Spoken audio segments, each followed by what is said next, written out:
che tu non mi avessi spezzato il cuore. Vorrei che non fossimo rimasti separati. Vorrei che quell'estate non fosse mai finita.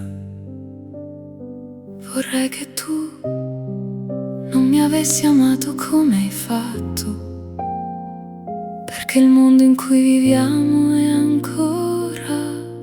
crudele e ogni giorno moriamo un po', ma qualcosa di sacro in noi rimane e grida verso il cielo: no, no, lasciami stare. Liberami da tutta questa oscurità.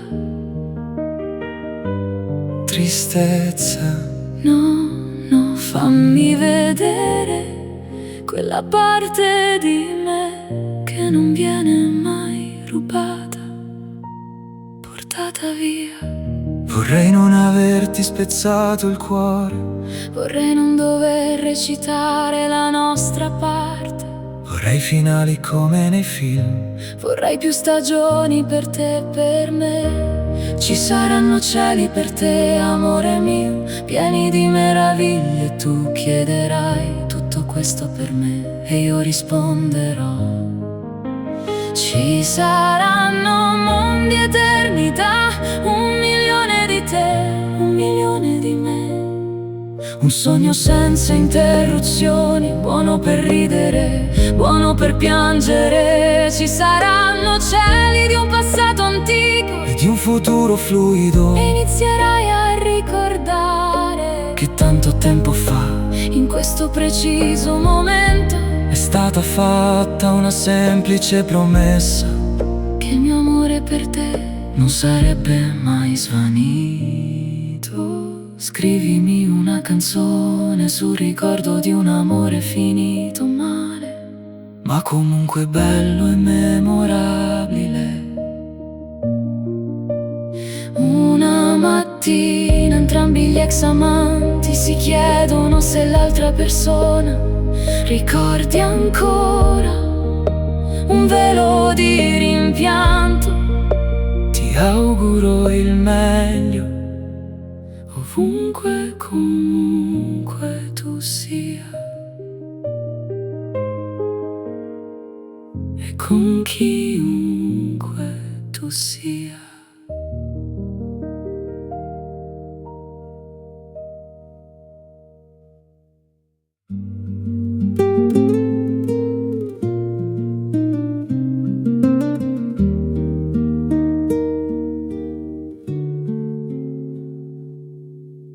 Queria que você não tivesse partido meu coração.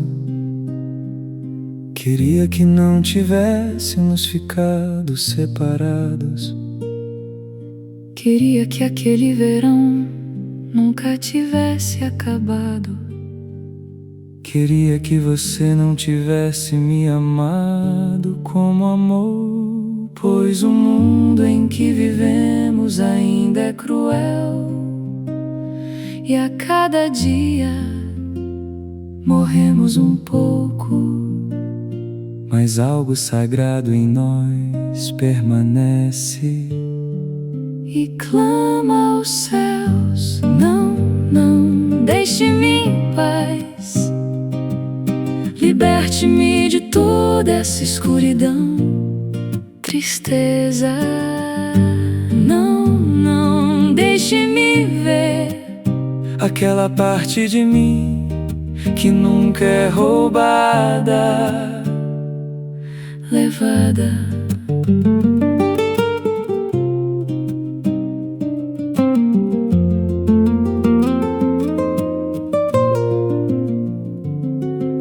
Queria não ter partido seu coração. Queria que não tivéssemos que desempenhar nossos papéis. Queria finais como nos filmes. Queria mais estações para você e para mim. Haverá céus para você, meu amor, cheios de maravilhas. E você perguntará: tudo isso pra mim? E eu direi: haverá mundos, eternidades, 1 milhão de vocês, 1 milhão de eus. um sonho contínuo, bom para rir, bom para chorar. Haverá céus de um passado antigo e de um futuro fluido, e você começará a se lembrar de que lá atrás, naquele momento, uma promessa simples foi feita. Meu amor por você jamais se apagaria. Escreva uma música sobre a lembrança de um amor que não deu certo, mas que foi, ainda assim, lindo e memorável. Certa manhã, os dois ex-amantes, agora distantes, se perguntam se o outro ainda se lembra. Um toque de arrependimento. Desejo-lhe o bem, onde e como quer que você esteja, e com quem quer que esteja.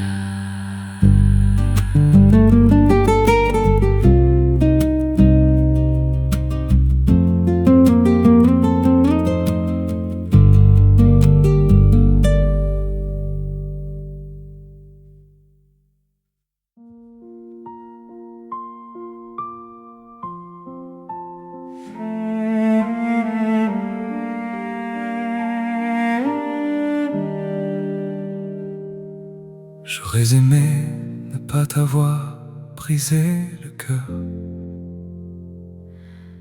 J'aurais aimé que nous ne soyons pas restés séparés. J'aurais aimé que cet été ne finisse jamais. J'aurais aimé que tu ne m'aimes pas comme tu l'as fait. Car le monde dans lequel nous vivons est encore cruel, et chaque jour nous mourrons un peu, mais quelque chose de sacré subsiste en nous, et cela crie vers le ciel. Non, non, laisse-moi tranquille. Libère-moi de toute cette obscurité, tristesse. Non, non, laisse-moi voir cette part de moi qu'on ne peut ni voler, ni ravir. J'aurais aimé ne pas t'avoir brisé le cœur. J'aurais aimé ne pas avoir à jouer nos rôles.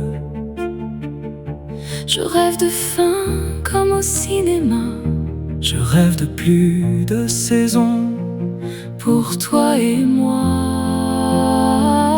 Il y aura des ciels pour toi, mon amour, rempli de merveilles. Et tu demanderas tout ça pour moi, et je répondrai. Il y aura des mondes, des éternités, 1 million de toi, 1 million de moi, un rêve sans faille, bon pour rire, bon pour pleurer. Il y aura des ciels du passé lointain et de l'avenir fluide, et tu commenceras à te souvenir qu'autrefois, à cet instant précis, une promesse simple avait été faite. Mon amour pour toi ne s'éteindrait jamais. Écris-moi une chanson sur le souvenir d'un amour qui a mal tourné, mais qui reste beau et mémorable malgré tout. Un matin, 2 examens désormais éloignés se demandent si l'autre se souvient encore. Une pointe de regret. Je te souhaite le meilleur. Où que tu sois, quelle que soit ta situation, et avec qui que tu sois.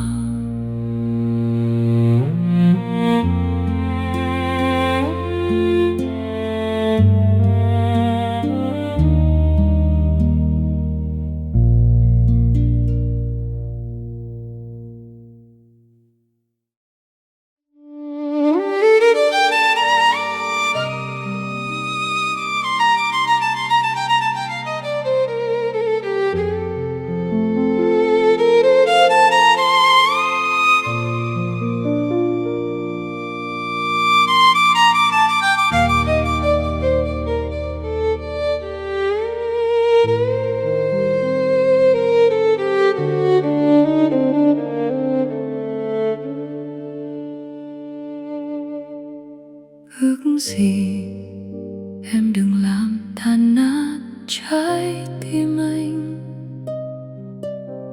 Ước gì đôi ta chẳng phải xa cách.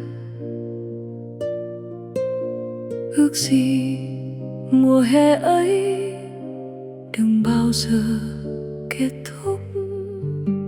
Ước gì em đừng yêu anh nhiều đến thế. Bởi thế giới ta đang sống vẫn thật tàn nhẫn, và mỗi ngày trôi qua ta lại chết dần đi một chút. Nhưng điều gì đó thiêng liêng vẫn còn động lại trong ta, và nó cất tiếng gọi hướng về thiên đường. Không, không, hãy để mặc tôi giải thoát tôi khỏi màn đêm u tối và nỗi buồn này. Không, không, hãy để tôi nhìn thấy phần sâu thẳm trong tôi chưa bao giờ bị đánh cắp hay tước đoạt.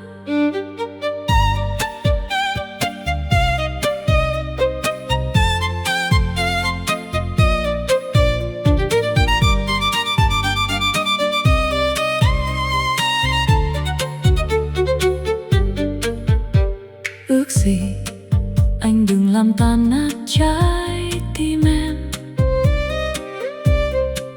Ước gì đôi ta chẳng phải gồng mình diễn vai của mình. Ước mong một cái kết đẹp như trong phim.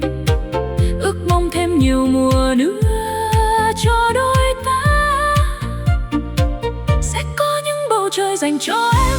Tình yêu của anh ngập tràn những điều kỳ diệu, và em sẽ hỏi tất cả những điều này là dành cho em sao? Và anh sẽ đáp sẽ có những thế giới, những cõi vĩnh hằng.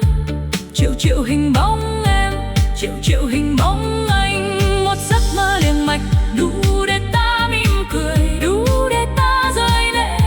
Sẽ có những bầu trời của quá khứ xa xưa, và tương lai biến chuyện không ngừng.